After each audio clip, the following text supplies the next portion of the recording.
Hoje eu vou contar como a mídia cobriu um dos mais dantescos episódios da história política do Brasil, a morte do ex-presidente Tancredo Neves. E para isso, se inscreva no canal, ative o sininho e compartilhe com seus amigos. Vamos lá? Vamos de vídeo?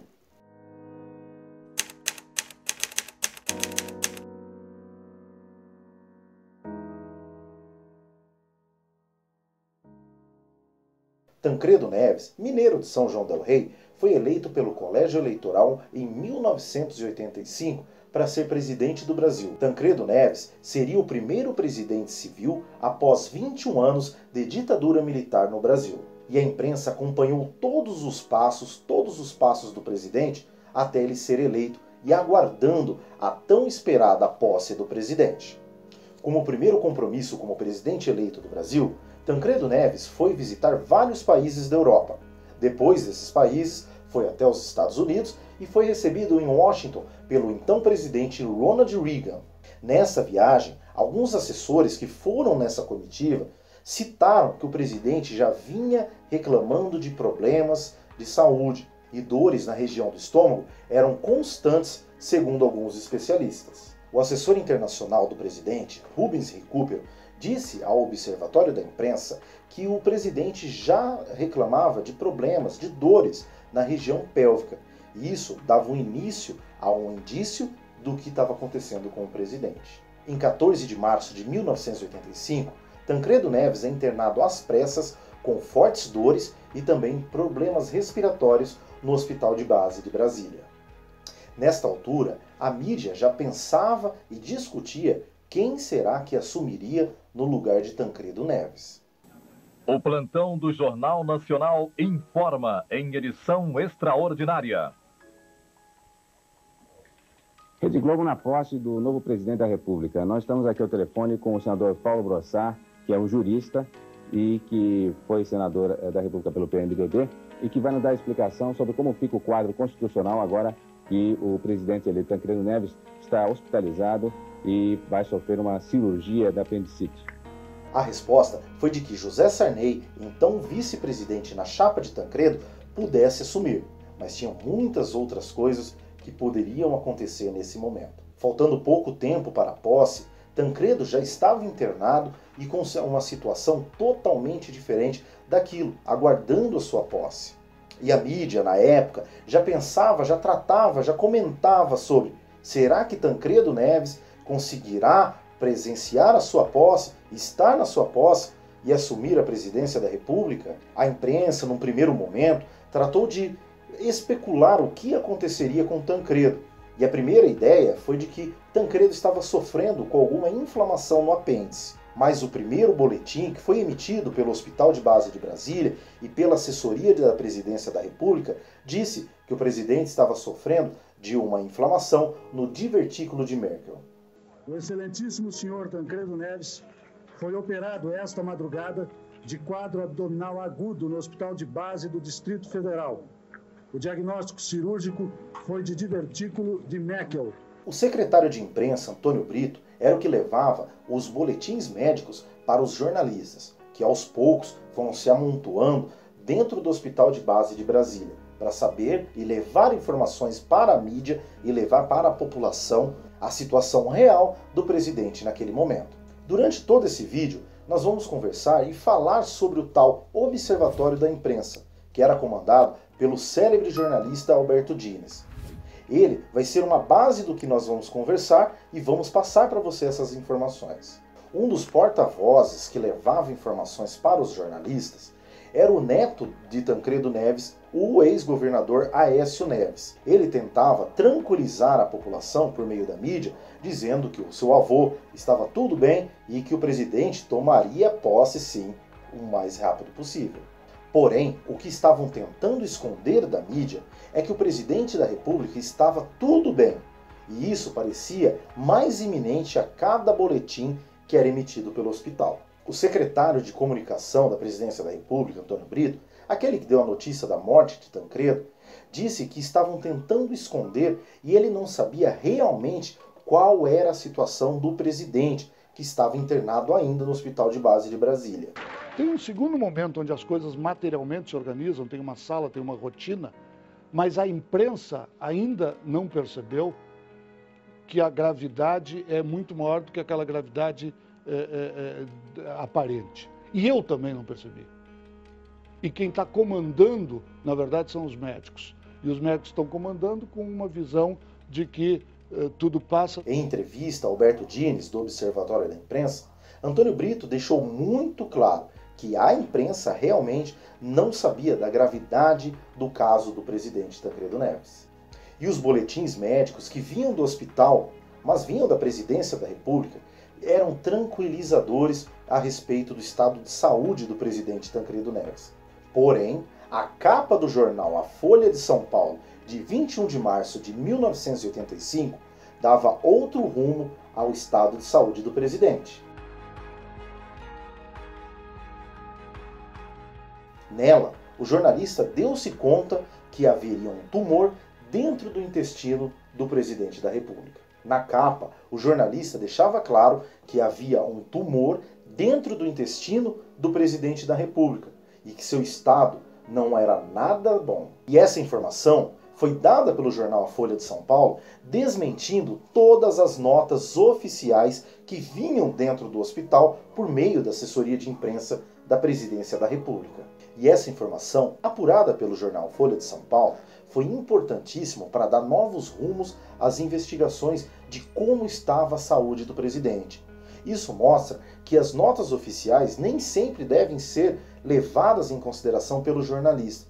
Elas podem ser verdadeiras, é claro, normal, porém, elas não são únicas fontes para você investigar. Uma foto foi extremamente importante para saber qual era a situação do presidente. Naquela época, é claro, não existia o WhatsApp, mas essa foto ela circulou de uma forma muito rápida.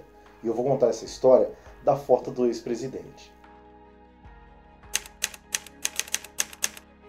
Por conta da proibição da entrada de jornalistas para ver o presidente da República, tanto fotógrafos, cinegrafistas, repórteres, não importava, era proibido. Por isso, a Presidência da República decidiu fazer uma foto do presidente para entregar aos jornalistas para saber como ele estava. Mas segundo alguns jornalistas, que é o mais importante, a foto realmente não era para saber como ele estava, e sim se ele estava vivo. Mas mesmo não tendo o WhatsApp naquela época, circulava muitas histórias conspiracionistas da morte do ex-presidente.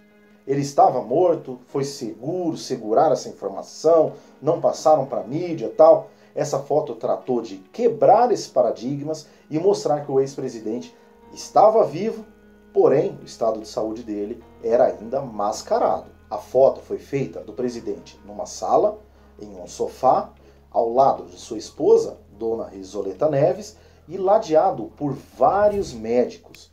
E essa foto foi realmente não montada da forma que a gente conhece, mas ela foi organizada para dar sensação de tranquilidade à população e mostrar que o presidente realmente estava vivo. O presidente da República, por 15 minutos, saiu da UTI que estava dentro do hospital de base de Brasília e foi até essa sala. Mesmo com vários problemas, vários drenos nele e vários equipamentos, o presidente se sujeitou a fazer essa foto. Com um roupão, um hobby, alguma coisa assim, meio parecida, como vocês podem ver na imagem, ele também foi colocado em seu pescoço um lenço para, segundo o jornalista Carlos Mack, que acompanhava o presidente, para não mostrar os drenos que ficavam na região do pescoço. E isso poderia dar à opinião pública uma sensação horrível de como estava o presidente. O jornalista Antônio Brito disse que entrou um só repórter fotográfico que teve autorização para fazer essa foto. Após, ele pegou o filme, na época era filme, tá? Era meio complicado falar isso, mas era filme na época. Na época era filme. E com isso, aquele filme que foi feito a foto do presidente foi levado por policiais federais, junto de Antônio Brito, para a sede da Polícia Federal, para fazer a chamada revelação. Hoje nem se fala desse negócio de revelação, né? É normal, mas vamos lá. E essa foto foi colocada para jornalistas, colocada em jornais, em revistas, em televisores, tudo, para mostrar como estava o presidente. Porém, com a piora do quadro clínico do presidente, após tirar essa foto, ele foi internado novamente, só que foi transferido até o Instituto do Coração, na cidade de São Paulo. A partir dali, o trabalho jornalístico foi primordial para levar à população a situação do presidente. Equipes de televisão, de jornais, de revistas, de rádio estavam agora acompanhando a agonia do presidente do lado de fora do Instituto do Coração, em São Paulo. O repórter Carlos Tramontina, que acompanhou toda essa agonia do presidente, disse que os jornalistas fizeram uma verdadeira força-tarefa dentro das redações jornalísticas para tentar descobrir qual era o estado clínico do presidente, sendo que as notícias que vinham de lá também pareciam meio estranhas. Daquela experiência de cobertura também, ficou para os jornalistas e a imprensa em geral uma lição muito grande. Primeiro, de que é preciso se preparar para as grandes coberturas. E segundo, você não depende da informação oficial. O jornalista não depende da informação oficial. O jornalista tem sim condições de obter informação na sua fonte e com qualidade. O Hoje Jornalista acompanhou toda essa parte, toda essa agonia fora do hospital, fora do Instituto do Coração. E lá estavam muitas pessoas em vigília, lá estavam outros jornalistas que realmente acamparam ali para saber da situação clínica do presidente. Com isso, eles conseguiram várias informações de dentro do hospital, junto a médicos, junto aos jornalistas que ali trabalhavam, diferentes daquilo que você sabia de dentro do hospital vindo por boletins médicos. E segundo um dos jornalistas mais respeitados do Brasil, que é o Carlos Tramontina, isso mostra que o jornalista não deve se pautar realmente somente em dados oficiais, que você tem o tino jornalístico para ir atrás, conquistar novas informações e trazer, claro, com muita destreza, com muita ética, tudo aquilo que estava acontecendo com o então presidente. Embora isso pudesse soar um pouco sensacionalista, de tentar saber o estado clínico do presidente, mesmo que sem informações da família, Carlos Tramontina fala que isso pode se soar um pouco sensacionalista, mas não é, por conta da comoção popular, do povo querer saber qual era a situação do presidente, o estado clínico do presidente, e essas informações virem de forma distorcida, tentando amenizar aquele quadro clínico, e realmente a verdade nunca chegava. Embora o estado clínico do presidente não fosse nada bom, jornalistas esperavam o tempo todo pelo desfecho, e o desfecho era o mais ruim possível. Mesmo sabendo dessas informações, eles trabalhavam dia e noite, levando para a casa das pessoas o que estava acontecendo naquele momento no Instituto do Coração. Hoje nós temos a internet, que é muito mais rápido, você coloca algo, mas na época era necessário você entrar com um link, entrar com uma informação dentro de um telejornal ou naqueles fatídicos plantões da Globo, para você saber o que realmente estava acontecendo com o Estado, no caso do presidente, naquele momento. Os jornalistas já tratavam de que o quadro do presidente era irreversível. A notícia da morte do presidente chegaria a qualquer momento. Mas para o jornalista, esperando essa notícia, mas eles não queriam acreditar que isso pudesse acontecer. E ali junto das pessoas e do Brasil, levando as informações para o Brasil todo, aquelas pessoas em frente ao Incor, a notícia que todo mundo temia chegou. Lamento informar que o excelentíssimo senhor presidente da República, Tancredo de Almeida Neves, faleceu esta noite no Instituto do Coração, às 10h23.